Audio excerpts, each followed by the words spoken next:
یہ زبان کتنی خطرناک ہے اور کتنی ڈینجر چیز ہے، کتنی ڈینجر چیز ہے۔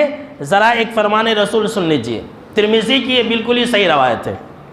آپ صلی اللہ تعالیٰ علیہ وسلم نے فرمایا کہ اذا اصبح ابن آدم فإن الأعضاء كلها تكفر اللسان، کہ جب ایک انسان صبح کرتا ہے، یہ ڈیلی کی بات ہے کہ جب ایک انسان صبح کرتا، ہم اور آپ صبح کرتے ہیں، ہر دن جب دن کا اجالا ہوتا ہے تو جناب محمد عربی صلی اللہ تعالیٰ علیہ وسلم نے فرمایا کہ انسان کے جسم کے اعضاء و جوارح زبان سے کہتے ہیں، اللہ اکبر، یہ ہمارے ہاتھ زبان سے کہتے ہیں، یہ ہمارے پاؤں زبان سے کہتے ہیں، یہ ہمارے گوشت اور پوشت زبان سے کہتے ہیں، ہماری آنکھیں زبان سے کہتی ہے، ہمارا سر زبان سے کہتا ہے، ہماری کانیں زبان سے کہتی ہیں۔ جی ہاں، سن لیجئے، یہ حدیث ہے، یہ فرمان رسول ہے کہ انسان کے جسم کے سارے اعضاء و جوارح، یہ ہاتھ، پاؤں، انگلیاں، جسم کے گوشت اور پوشت اور ہڈیاں زبان سے کہتے ہیں اتق اللہ فینا، کہ اے زبان ذرا ہمارے بارے میں اللہ سے ڈرتے رہنا۔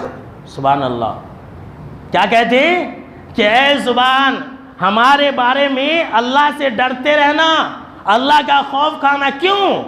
جناب محمد عربی صلی اللہ تعالیٰ علیہ وسلم نے فرمایا اس لیے کہ وہ اعضاء و جوارح کہتے ہیں کہ دیکھو ان استقمتے استقمنا وَإِنْ عَوَجَجْتِ عَوَجَجْنَا، اگر تم صحیح رہے تو ہم بھی صحیح رہیں گے، اگر تم خراب ہو گئے، تمہارے اندر گڑبڑی آ گئی تو ہم بھی خراب ہو جائیں گے۔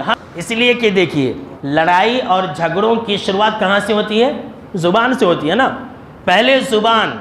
پہلے انسان باتوں باتوں میں زبان چلاتا ہے، اور زبان چلانے کے بعد انسان ہاتھ اور پاؤں چلاتا ہے۔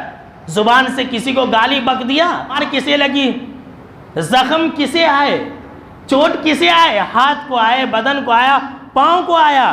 اسی لیے جناب محمد عربی صلی اللہ تعالیٰ علیہ وسلم نے کہا کہ یہ سارے اعضاء و جوارح زبان سے ریکویسٹ کرتے ہیں کہ بھائی اللہ کے لیے ڈرتے رہنا، اے میری بہن اللہ کے لیے ڈرتے رہنا، اگر تم سیدھے رہے تو ہم بھی سیدھے رہیں گے، اور اگر تم خراب ہوئے تو ہم بھی خراب ہو جائیں گے۔